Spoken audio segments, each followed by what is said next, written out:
Исәнмесез, эфирда пенжи шәмбі күн яңалыклары студияда Роза Хабибуллина алга таба кой бер темалар турында кыскача. Президент белән туры элемтә, халыкны нинди сораулар борчый? Хыяллар шынга аша, Чаллыда теләкләр чыршысы акциясе узды. Ел нәтиҗәләре Владимир Путин белән Россия президенты ил гражданнары һәм масса күләм мәгълүмат чаралары вәкилләре белән туры элемтә үткәрде. Сорауны телефоннан, кушымтада, сайтта, социаль шелтәрләрдә видео яздырып яки хәбәр язып бирергә мөмкин иде. Иктисад, азык-төлеккә бәяләр, махсус хәрби операция, түләүләр, пособияләр, демография һәм башка бик күп нәрсәләр турында фикер алышынды. Зур матбугат конференциясе башланган вакытта инде 2 миллион 200 меңнән артык мөрәҗәгать алынган иде. Иң популяр сорауларның берсе азык-төлек продуктларының кыйммәтләнүенә кагылды. Владимир Путин сүзләренчә, базарда тәкъдим халык керемнәренә туры килергә тиеш. Сатып алу сәләте илдә җитештерелә торган товарлар күләменә туры килүе зарур. У нас доходы и заработные платы росли более быстрыми темпами, чем нарастание этой товарной массы и выпуск продукции. По молоку у нас каждый год увеличивается производство молока, но увеличивается и потребление молока. Не хватает его для того, чтобы производить масло. Значит, рост цен на масло, я знаю, там 33-34%. Продуктов не стало настолько больше, насколько возросло потребление.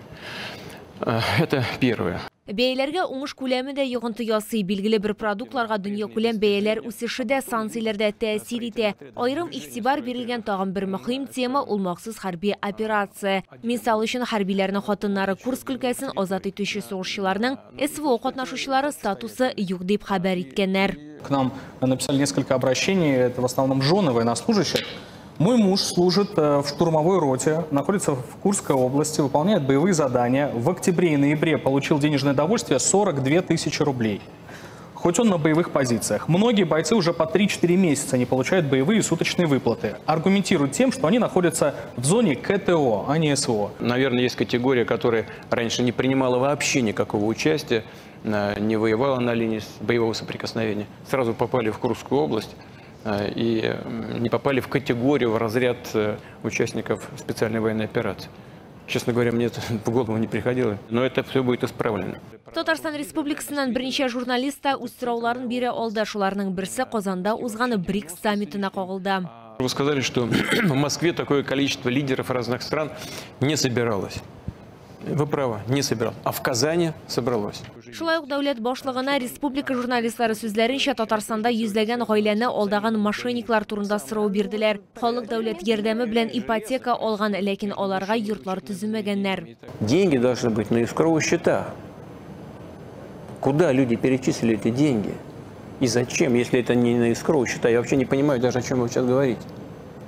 Ну вот такой случай у нас случился в Татарстане. Сотни семей действительно оказались в таких ситуациях. Но куда деньги-то не перевели? Вы сможете мне ответить? Нет? Я вам тут вот тонкости не скажу. Давайте с этим обязательно разберемся, потому что на этом конкретном случае надо будет, значит, проецировать его на другие возможные случаи подобного рода и предотвращать это мошенничество. Владимир Путин белән туры элемтә 4 сәгатьтән артык дәвам итте. Быел хәбәрләрне эшкәртүдә гомум Россия халык фронты ирекләре генә түгел, ясалма интеллекта ярдәм итте. Лилия Гатина, Елена Камалова, яңалыклар. Хыяллар тормышка ашарга тиеш. Шәһәр мэры депутатлар һәм башкарма комитетының структур бүлекчеләре җитәкчеләре теләкләр чыршысы акциясендә катнашуларын дәвам итәләр. Кичә алар Асылташ социаль приютында тәрбияләнүчеләр өчен тылсымчы булдылар. Кыш бабайдан балаларның нәрсә сораганнарын киләсе минутларда сөйләрбез. Чаллыда теләкләр чыршысы акциясе яңа ел алдыннан күркәм традицияга әверелде. Балалар үз хыялларын мэриядагы чыршыга илгән шарларга язганнар.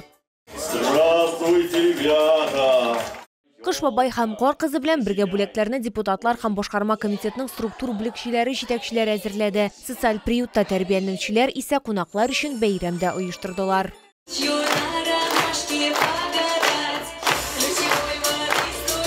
Яшь чалларны шәһәрнең баш тылсымчысы Ноэль Мәхдиев тәбрикләде.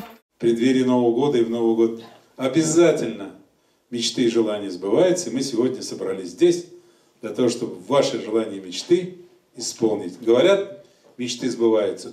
Точно мечты сбываются в городе Набережные Челны потому что есть вот такие добрые волшебники, которые сегодня к вам пришли. И эти мечты сегодня мы ваши исполняем. 12 яшьлек Илдус кыш бабайдан хоккей тимер аяклары сораган. Бүген аларны ул шәһәр мэры кулыннан алды. Приютта тәрбияләнүчеләр залында танылган хоккейчы һәм Татарстан Дәүләт Советы депутаты Данис Зариповның да булуы символик мәгънәгә ия. Балалар аның белән шәхсән танышырга шат иделәр. Балаларның теләкләре төрле: самокатлар, курчаклар, велосипед, худи, зур йомшак аю, хоккей кәшәкәсе һәм башкалар. Бик эмоциональ бәйрәм дисәк тә ялгыш булмас. Барыгызга да тәкъдим итәм, бу көннәрне бушка кичермәгез, килегез, ярдәм итегез. Сезнең өчен бик зур булмаса да, алар өчен бу бик кирәкле, бик өметле бер нәрсә. Бәйрәм белән.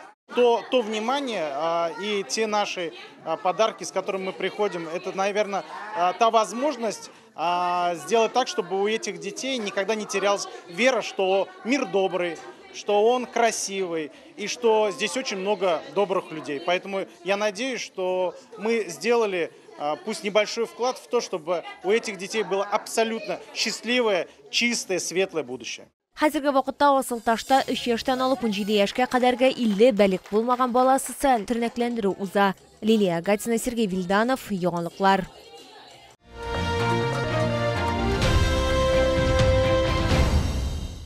Кыш көне аякларга гына түгел, тәнгә дә җылы һәм уңайлы булсын өчен Яршалыда Белорус аяк киемнәре һәм төрек текстиле күргәзмәсе эшен дәвам итә. Уңайлылык, модельләрнең төрлелеге һәм бәя белән сыйфатның идеаль нисбәте. Бу юлы чалларга нәрсә тәкъдим итәләр, алга таба күрсәтербез. Проблемалы аяклы кешеләр уңайлы һәм сыйфатлы аяк киеме сайлау никадәр катлаулы икәнен беләләр. Белоруссия аяк киемнәре күргәзмә ярминкәсендә ортопедик табаннарда, шнуровкада, липучкаларда бик күп модельләр тәкъдим ителә. Полусапожки из зимней коллекции отлично подойдут для женщин, которым помимо элегантного внешнего вида ценен и комфорт в любую погоду. Данная модель особенно подойдет посетительницам с деформированной стопой, так как имеет полноценную ширину колодки. Модели из зимней коллекции славятся своей герметичностью, так как подошва склеивается методом вулканизации, что называется на горячую. Түрек текстиле турында да онытырга ярамый. Моннан тыш бирдә үз киемнәре дә, термобелье да сатып алырга мөмкин. Термобелье – это незаменимый элемент гардероба в зимний период. Комплект специально создан для тех, кто ценит комфорт и тепло. Он изготовлен из 100% хлопка, что обеспечивает отличную терморегуляцию и не вызывает раздражения на коже. Җылы сыйфатлы аяк киемнәре, өске кием һәм түрек текстиле сатып алырга ашыгыз. Күргәзмә Муса Җәлил проспекты 55Б үзәк сәүдә үзәге, элеккеге балалар дөньясы бинасы адресы буенча эшли.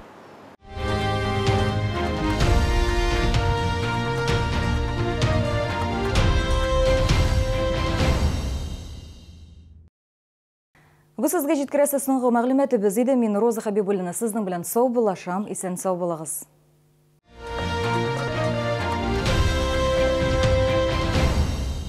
Новогоднее чудо с Камчатки к вашему столу. Королева лососевых рыб, красная икра, царская рыба. Все от производителя. С 23 по 31 декабря. Челны, ТЦ Грин, остановка Глобус. Комфортное лечение зубов по доступным ценам. Стоматология «Улыбка». 39 23 23. Приглашаем на прием к врачу-офтальмологу из Чебоксарской клиники по всем заболеваниям глаз. Запись по телефону 32 27 22. Руки вверх бар представляет 24 января в рамках юбилейного тура концерт группы «Воровайки». Легендарные хиты шансона на Сюмбике 40. Подробнее на сайте navchel.rvbar.ru.